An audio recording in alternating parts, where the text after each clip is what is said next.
টানা বৃষ্টিতে উত্তাল কেলেঘাই, প্রাথমিক বিপদসীমা অতিক্রম করল জলস্তর, পরিদর্শনে প্রশাসনিক টিম। পূর্ব মেদিনীপুর জেলার ভগবানপুর 1 নম্বর ব্লকের নাঙ্গলকাটা এলাকায় উপস্থিত হলেন ভগবানপুর 1 নম্বর ব্লকের পঞ্চায়েত সমিতির সভাপতি ও এলাকার পঞ্চায়েতের সদস্যরা। কেলেঘাই নদী পরিদর্শন করেছেন ভগবানপুর 1 নম্বর ব্লক পঞ্চায়েত সমিতির সভাপতি অরূপ সুন্দর পণ্ডা ও ভগবানপুর 1 নম্বর ব্লক তৃণমূলের যুব কংগ্রেসের সভাপতি সৌরভ কান্তি বেরা। প্রশাসনিক পক্ষ থেকে জানানো হয়, নিম্নচাপের ফলে প্রচন্ড বৃষ্টি হতে থাকে কয়েকদিন ধরে, তারই ফলে নদীর জল বেড়েছে, কিন্তু এখন কোনো ভয়ের কারণ নেই। প্রশাসন সবসময় সজাগ রয়েছে।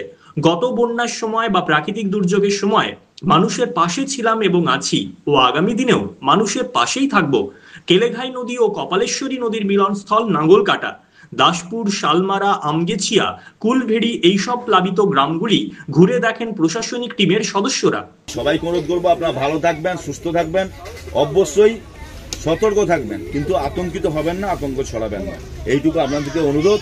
আমাদের এই বয়স্ক দাদু ঘটনা ঘুরিয়ে দেখালেন, উনিও বলছেন যে এখনো ভয়ের খাওয়ার মতো কিছু ঘটনা ঘটেনি বা ভয় খাওয়াই। প্রত্যেকটা প্রান্তরে ঘুরে ঘুরে দেখলাম, লাঙ্গলকাটা থেকে শুরু করে একবারে পটাশপুরের আমগেছিয়া পর্যন্ত।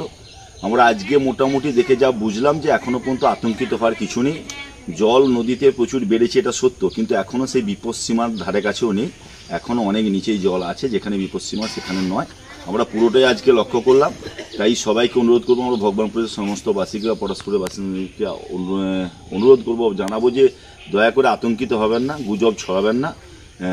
প্রশাসন সবসময়ই আপনাদের সঙ্গে আছে, আমরা প্রতি মুহূর্তে আপনাদের সঙ্গে আছি, তো দয়া করে আতঙ্কিত হবেন না, ভয় খাওয়ার মতো কিছু নেই, এখনও পর্যন্ত সবটাই ঠিকঠাক আছে। আশা করছি প্রকৃতি যদি 1-2 দিনের মধ্যে কন্ট্রোল হয়ে যায় তাহলে কোনো সমস্যাই থাকবে না।